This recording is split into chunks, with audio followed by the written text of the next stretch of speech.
Bismillahirrahmanirrahim. Assalamu alaikum student. Today I'm going to solve exercise 2A question number 3 part G, H and I and J. Before starting these questions, I request you please subscribe my channel and press the bell icon button. Let's start question number 3 part G. अब इन चारों quadratic equations को हम solve कर सकते हैं factorisation से। और factorisation में भी हमारे पास दो मेथड हैं, एक मिड टर्म ब्रेकिंग मेथड और दूसरा फैक्टराइजेशन यूजिंग आइडेंटिटी। अब हम स्टार्ट करते हैं part G. Question 3, solve the equation m square minus 16m plus 64 equal to 0। इस क्वेश्चन को हम दोनों मेथड से सॉल्व करेंगे, factorization by mid term breaking और फैक्टराइजेशन बाय यूजिंग आइडेंटिटी। देखिए, सबसे पहले हम इसको इस इक्वेशन में जो लेफ्ट साइड है इसको फैक्टराइज करते हैं मिड टर्म ब्रेकिंग मेथड से। फर्स्ट स्टेप में हम क्या करेंगे कि जो वैल्यूज हैं m square as it is लिखेंगे माइनस एज इट इज, और जो हमारे पास मिडिल टर्म है उसकी रिप्लेस पे हमने दो फैक्टर लिखने हैं।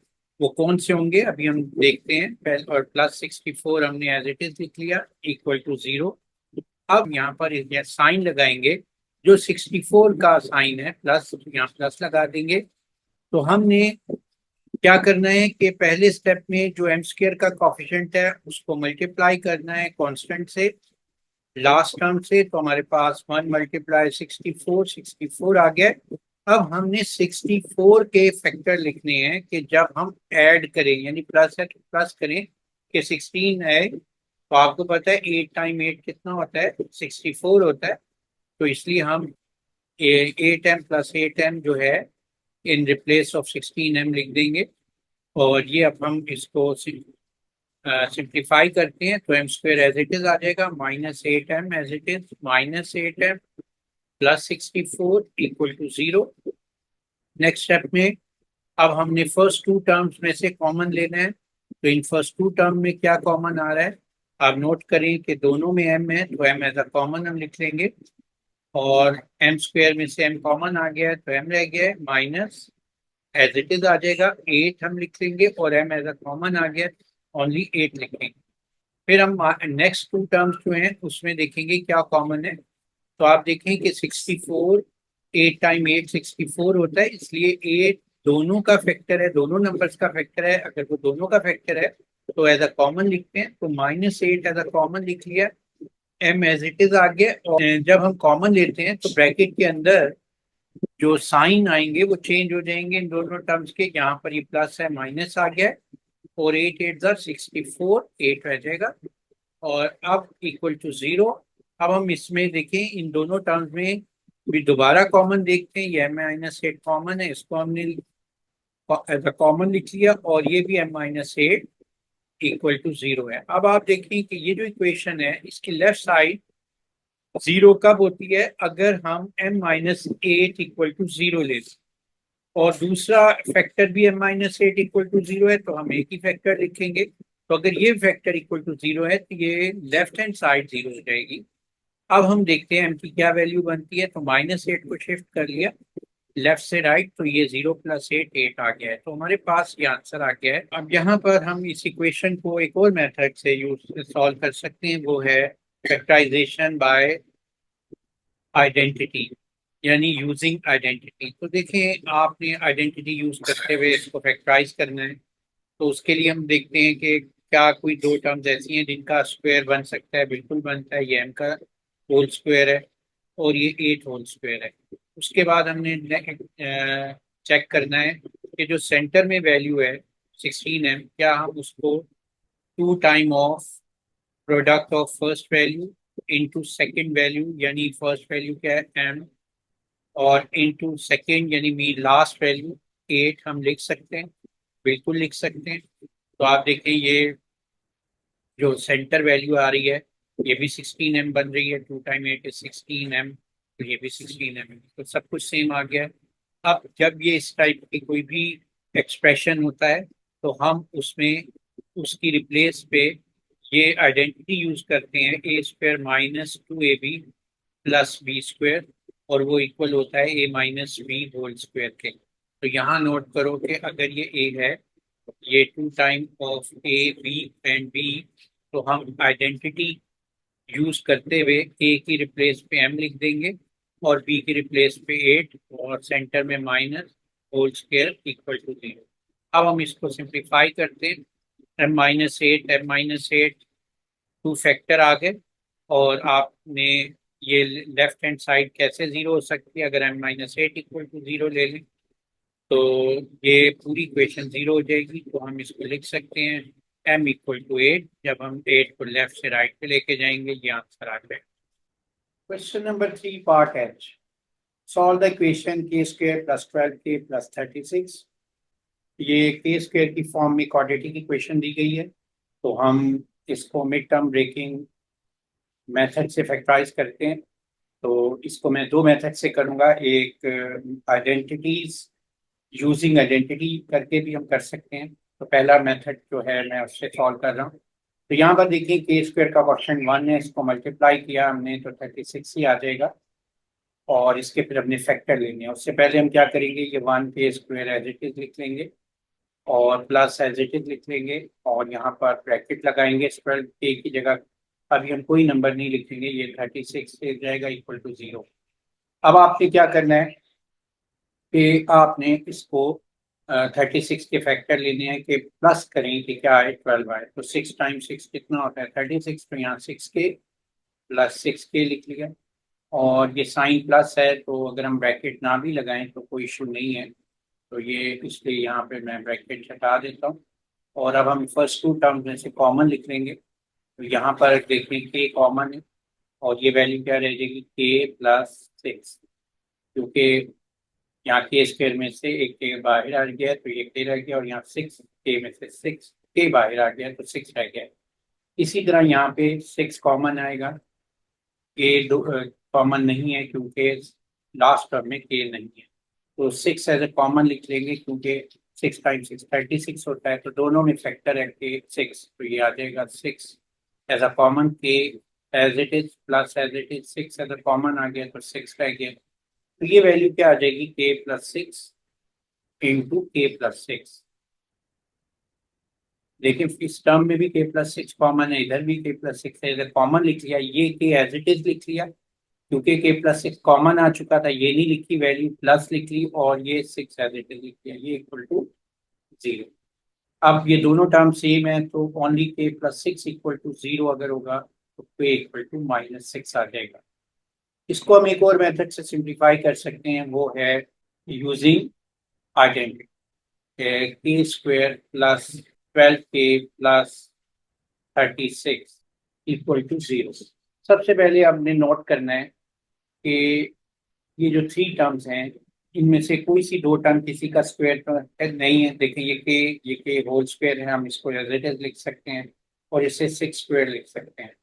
और नेक्स्ट स्टेप में आपने क्या करना है कि यहाँ पर 2 इंटू ब्रैकेट लगाएं, और ये वैल्यू यहाँ पर लिख दें, फर्स्ट वैल्यू इधर के आ जाएगी और इधर 6 आ जाएगी।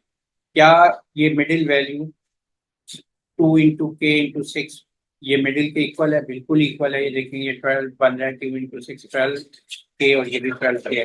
तो इस फॉर्म में हमने फर्स्ट इक्वेशन को लिख दिया, तो ये कौन सी आइडेंटिटी के इक्वल बनेगी? ये देखिए A square plus 2 time A B plus B square, तो ये इक्वल होते हैं A plus B whole square के। तो इसके अकॉर्डिंग इसको हम बना लेते हैं, ये ए कंसिडर कर लें और इसको बी कंसिडर कर लें, तो ये के प्लस 6 होल स्क्वायर आ जाएगा इक्वल टू 0। तो ये हो जाएगा के प्लस 6 और के प्लस 6 इक्वल टू 0। तो आपको पता है कि इसमें से ये एक्सप्रेशन कब 0 होगा, जब के प्लस 6 इक्वल टू 0 होगा, तो के इक्वल टू -6, तो ये आंसर आ जाएगा। अब हम आते हैं नेक्स्ट पार्ट पे। Question 3 part I, solve the equation 25p square plus 70p plus 49 equal to 0। देखिए ये quadratic equation in terms of P दी हुई है। इस इक्वेशन में आप नोट करें कि अगर हम इसको मिड टर्म ब्रेकिंग मेथड से फैक्टराइज करेंगे तो थोड़ा डिफिकल्ट होगा, क्योंकि इसका कॉफिशिएंट 25 है और 25 को हम 49 से मल्टीप्लाई करेंगे, फिर उसके फैक्टर लेंगे, तो ये डिफिकल्ट हो सकता है। तो हम चेक करेंगे क्या ये identity A square plus 2ab plus B square से सॉल्व हो सकती है या नहीं। जरूरी नहीं है कि हर क्वेश्चन में ये आइडेंटिटी लगे। उसका रूल ये होता है कि पहली टर्म का आपने स्क्वायर देखना है, क्या ये फर्स्ट टर्म इसका स्क्वायर है, ये 5b का स्क्वायर है। फिर आपने देखना है कि जो लास्ट टर्म है यानी कांस्टेंट है, ये किसी का स्क्वायर है, ये 7 का स्क्वायर है। उसके बाद आपने क्या चेक करना है कि यहाँ 2 लिख दें, यहाँ ब्रैकेट लगाएं, यहाँ भी ब्रैकेट लगाएं, और ये साइन एज इट इज। अब ये जो फर्स्ट वैल्यू है इधर लिखते हैं 5p, और ये जो लास्ट वैल्यू 7 यहाँ लिखते हैं, और ये मल्टीप्लाई करके देखें 2 टाइम्स 5 10, 10 टाइम्स 7 70p। तो क्या ये सेम आ रही है? ये सेम आ रही है, तो ये इस फॉर्म में कन्वर्ट हो गई है। तो इसको इसलिए इस आइडेंटिटी से हम सॉल्व करेंगे। तो यहाँ हम लिख लेंगे using a square plus 2ab plus B square equal to a plus B whole square, ये आइडेंटिटी यूज की। तो यहाँ ए 5p कंसिडर होगा और यहाँ बी 7 कंसिडर होगा, इसका होल स्क्वायर ले लेंगे इक्वल टू 0। तो ये हमारे पास दो फैक्टर आ गए, 5p प्लस 7, 5 प्लस 7, और 5p+7 जो है इक्वल टू 0। तो ये p 5p इक्वल टू क्या आ जाएगा, +7 शिफ्ट कर दिया राइट, लेफ्ट से राइट पे, p इक्वल टू -7/5 हो जाएगा, क्योंकि दोनों साइड पे 5 से डिवाइड किया। ये हमारा सोल्यूशन। क्वेश्चन 3 पार्ट जे को सॉल्व करने के लिए हम दो मेथड है हमारे पास। एक है factorization method by mid term breaking, और दूसरा है यूजिंग आइडेंटिटी। आइडेंटिटी को हम सबसे पहले चेक करते हैं कि इसको आइडेंटिटी से हम सॉल्व कर सकते हैं नहीं। तो हम देखेंगे कोई सी दो टर्म किसी का स्क्वायर है या नहीं। ये देखेंगे 4/9 किसका स्क्वायर है, 2/3 का, और क्यू जो है क्यू होल स्क्वायर हो जाएगा। तो ये 2/3 क्यू होल स्क्वायर है। इसी तरह जो लास्ट टर्म है 1, इसको हम 1 स्क्वायर लिख सकते हैं। उसके बाद जो आपने सेंटर वाली वैल्यू है, इसको किस तरह चेक करना है कि ये क्या 4/3 सेंटर में बनता है या नहीं, वो हम इस तरह चेक करेंगे। इस सेंटर में 2 times of first value into second value plus as it is लिख देंगे। अब फर्स्ट वैल्यू में हम 2/3 क्यों लिखेंगे और सेकेंड वैल्यू में हम 1 लिखेंगे। अब चेक करें कि क्या सेंटर में जो वैल्यू आ रही है 2 टाइम 2 इज 4, Q/3 वही वैल्यू है, बिल्कुल है। तो इसलिए आपने नोट किया कि आप इसमें आइडेंटिटी यूज कर सकते हैं, क्योंकि this is show a square, this is b square, and this term is 2ab। तो अगर ये आइडेंटिटी यूज हो रही है तो आपको पता है किसके इक्वल होता है, a माइनस बी के। अगर सेंटर में माइनस है तो यहाँ a-b होल स्क्वायर के ये वैल्यू इक्वल होगी।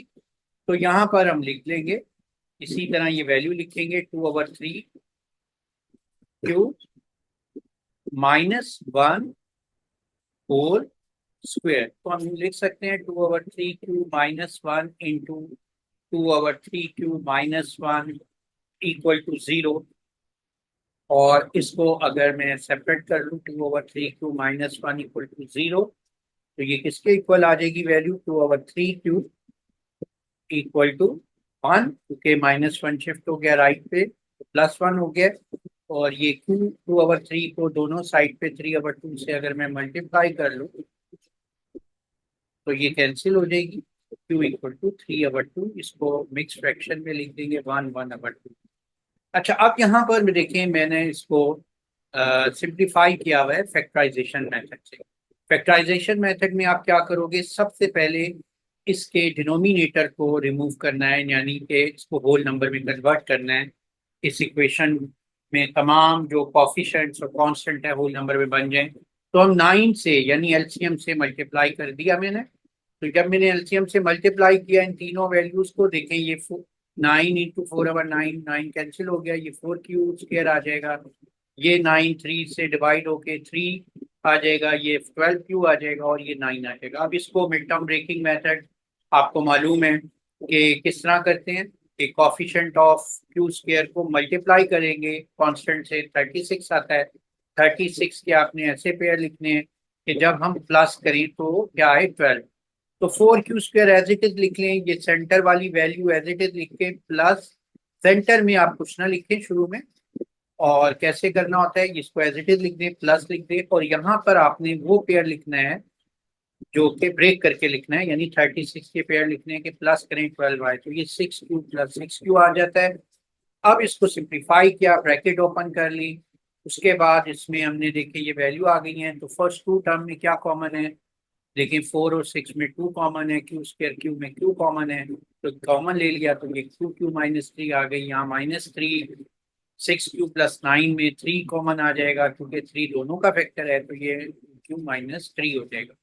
अब इसको यहाँ 2q-3 इन दोनों टर्म्स में आ रहा है, ये कॉमन लिख लिया, तो 2q as it is -3 as it is आ जाएगा। अब इसको इक्वल टू 0 रख लेंगे, क्योंकि अगर ये इक्वल 0 होगा तो ये वैल्यू 0 बनेगी, तो फिर 2q किसके इक्वल आ जाएगा, 3 की, और वैल्यू 1/2 आ जाएगी। इस तरह आप इसको सिंप्लीफाई कर सकते हैं।